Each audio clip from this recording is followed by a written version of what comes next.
Shalom Bapak Ibu Saudara-saudaraku yang dikasihi Yesus Kristus.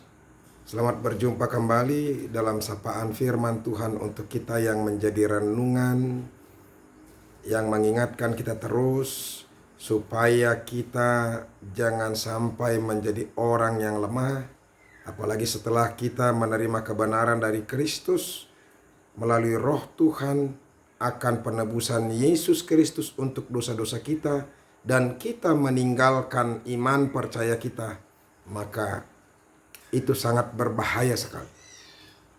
Makanya dengarkan terus firman Tuhan, gumuli terus firman Tuhan. Dan secara khusus 1 minggu ini, firman Tuhan ini berbicara soal akhir zaman. Supaya kita jangan bermain-main. Jangan sampai kita terdapat tidak percaya kepada Tuhan, tidak setia dan tidak taat kepada Tuhan. Apalagi kalau sampai kita meninggalkan Kristus hanya karena ketidakpengertian kita, hanya karena keinginan daging kita, hanya karena kita kalah di dalam menguasai banyak hal, karena kita tidak dikuasai oleh firman Tuhan. Justru kita dikuasai oleh kekuatan-kekuatan duniawi ini atau dikuasai oleh iblis. Tetaplah setia, tetaplah menang, supaya kita diselamatkan. Amin. Firman Tuhan yang menjadi renungan bagi kita hari ini, yaitu yang terambil dari Ibrani pasal yang ke-10 ayat yang ke-27. Dikatakan demikian. Tetapi yang ada ialah kematian yang mengerikan, akan penghakiman dan api yang dahsyat yang akan menghanguskan semua orang durhaka.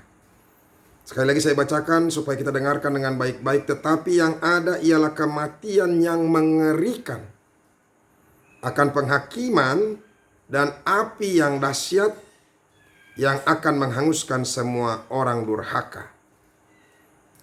Bapak Ibu saudara-saudaraku yang dikasihi Yesus Kristus, Bapak Ibu saudara-saudara yang diberkati Tuhan, ini adalah peringatan yang sangat-sangat keras kepada orang-orang yang percaya, yang meninggalkan imannya. Setelah Yesus memberikan dirinya untuk menyelamatkan kita, menebus kita, dan Roh Kudus Tuhan, Roh Kudus diberikan kepada kita untuk memberikan pengetahuan dan keyakinan kepada kita akan penebusan Kristus itu sendiri, dan kita mampu meninggalkan Dia, maka tidak ada lagi penghapusan dosa. Ini mengerikan sekali. Supaya kita menyadari dan sangat berhati-hati untuk mengimani Kristus. Makanya saudara-saudara, supaya setiap orang yang percaya belajar sungguh-sungguh akan firman Tuhan, baca firman Tuhan setiap hari, supaya kita benar-benar dikuasai oleh Roh Tuhan, karena kita yakin bahwa di dalam firman Tuhan itu ada Roh Allah, dihembuskan Roh Allah kepada firman itu, sehingga firman itu menjadi hidup.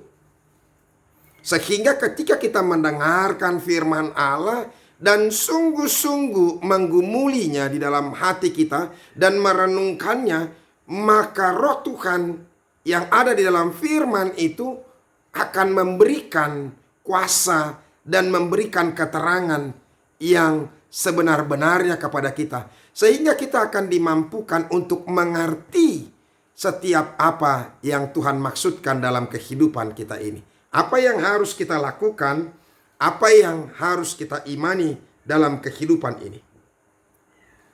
Jadi sebenarnya firman Tuhan ini adalah peringatan yang sangat-sangat keras. Jadi sebelumnya sudah ada juga peringatan-peringatan yang dilakukan oleh penulis surat Ibrani ini kepada orang-orang jemaat Ibrani. Sebagai puncak dari peringatan surat ini, penulis surat ini membentuk peringatan ini dengan istilah-istilah yang sangat tegas. Tetapi pokok dari peringatan ini adalah sama dengan peringatan yang lain dari surat ini. Jadi makanya kita harus berhati-hati kalau kita baca dari pasal yang ke-10 ayat 26. Sebab jika kita sengaja berbuat dosa, ini. Sebab jika kita sengaja berbuat dosa sesudah memperoleh pengetahuan tentang kebenaran, maka tidak ada lagi korban untuk menghapus dosa itu. Jadi hati-hati kalau kita sudah percaya kepada Tuhan dan menerima Kristus menjadi Tuhan dan Juru Selamat kita, dan kita diberikan Roh Kudus untuk mengerti itu, sehingga kita percaya kepada Yesus, dan kita sengaja lagi untuk meninggalkan Tuhan, maka tidak ada lagi penghapusan dosa. Kristus tidak akan mungkin disalibkan untuk kedua kali.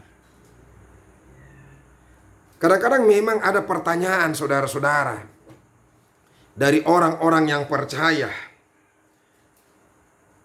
Kalau memang Tuhan bersedia hati untuk kita yang sudah sangat-sangat berdosa itu, yang kotor, hina,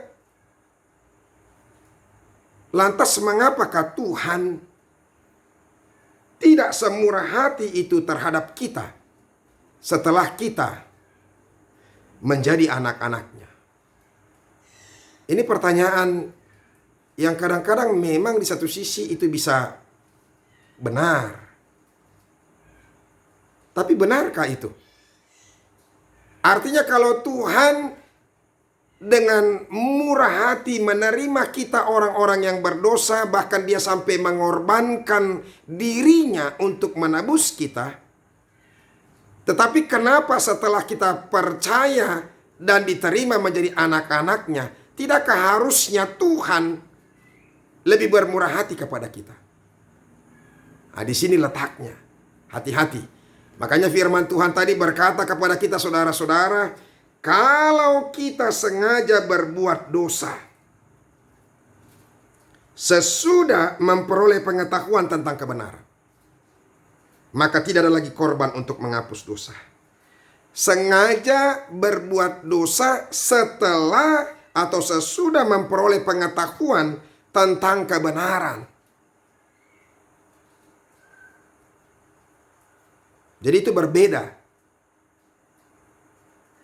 dengan orang-orang yang tidak mengetahui.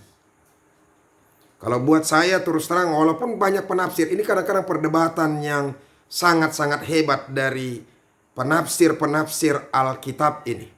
Termasuklah penafsir untuk kitab Ibrani. Ada orang yang berkata, Tuhan tidak akan mungkin menghukum kita.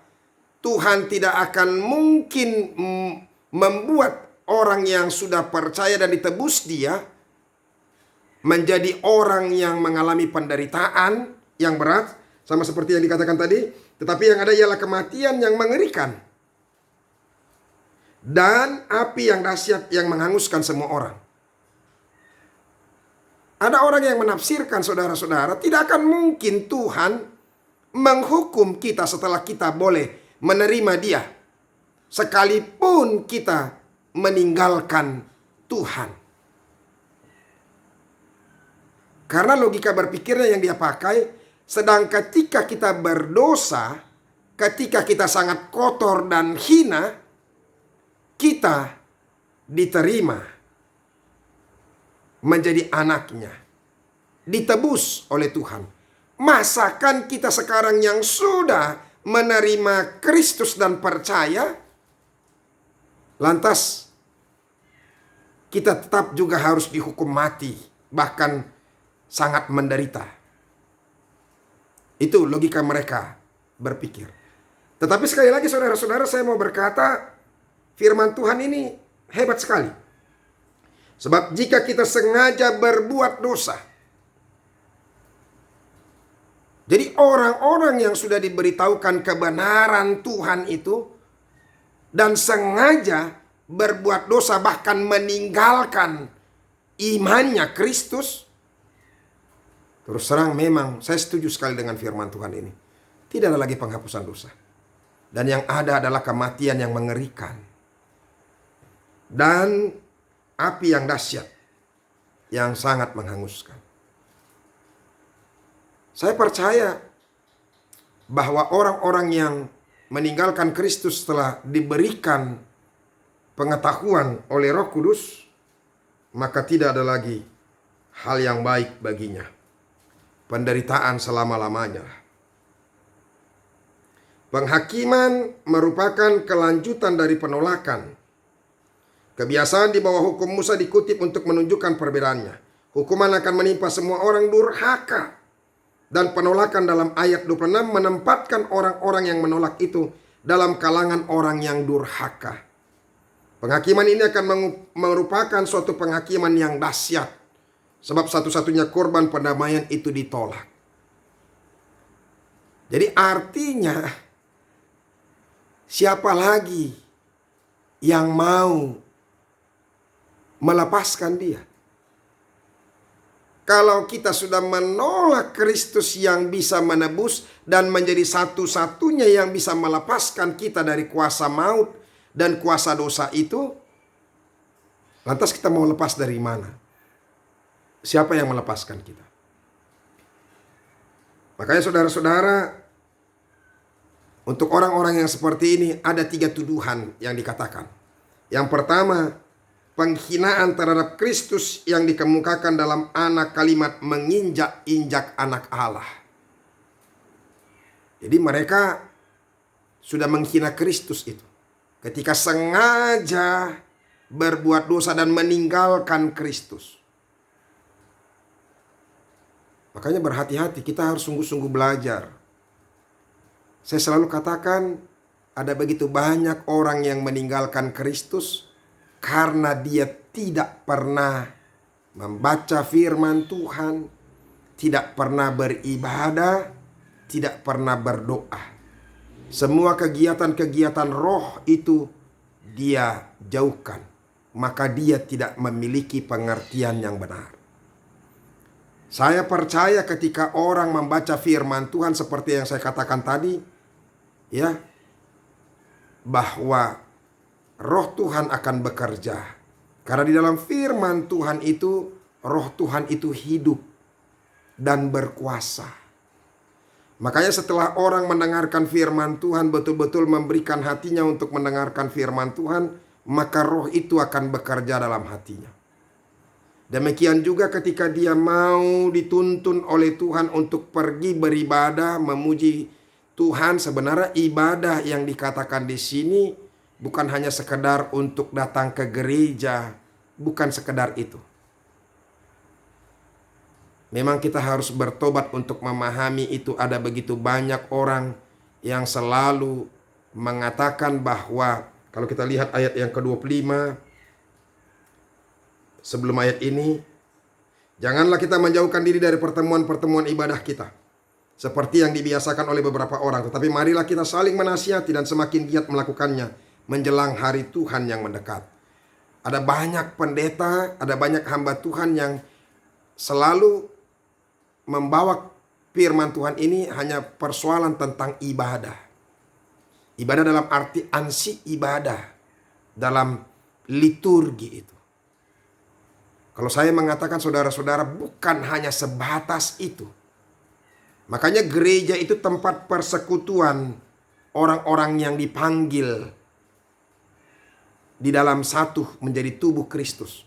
Mereka itu bukan saja beribadah dalam arti secara liturgis saja, tetapi ibadah itu yaitu kebersamaan bagi mereka untuk saling mengasihi, saling mencintai, saling memberi, saling menopang, saling menguatkan. Makanya kalau kita baca di Kisah Para Rasul 2 dan Kisah Para Rasul 4 itu, jemaat mula-mula itu mereka menjual hartanya dan membawa semuanya itu di bawah kaki Rasul untuk dipergunakan bagi keperluan jemaat.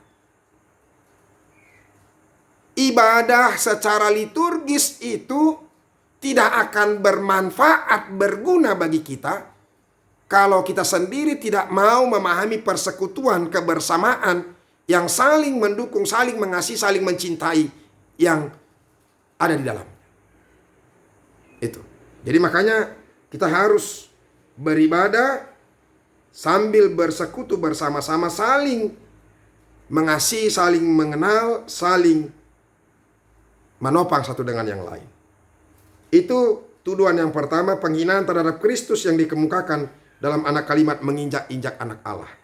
Yang kedua, penolakan terhadap darah perjanjian dan menganggapnya najis. Darah Kristus yang sudah tercurah itu terlalu mahal. Itu begitu kudusnya, begitu agungnya, dan itu satu-satunya yang bisa menyelamatkan kita dari dosa dan kematian. Maka jangan sampai lagi kita menajiskan darah yang sudah tercurah itu dengan tidak percaya atau berpaling dari Kristus. Itu.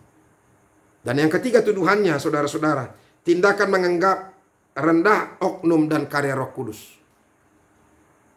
Kita boleh menerima Kristus, boleh percaya akan penebusan Kristus karena karya Roh Kudus yang bekerja dalam hati kita, sehingga kita boleh menerima Dia dan menjadikan Dia menjadi Tuhan bagi kita.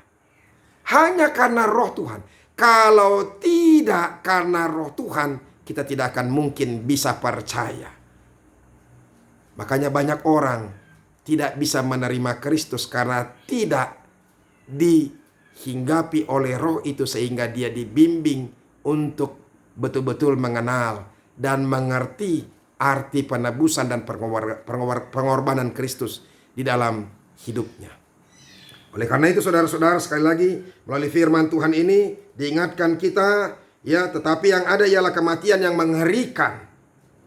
Jadi ini hukuman bagi orang-orang yang mau meninggalkan imannya. Mengerikan sekali. Dan api yang dahsyat. Ya itulah.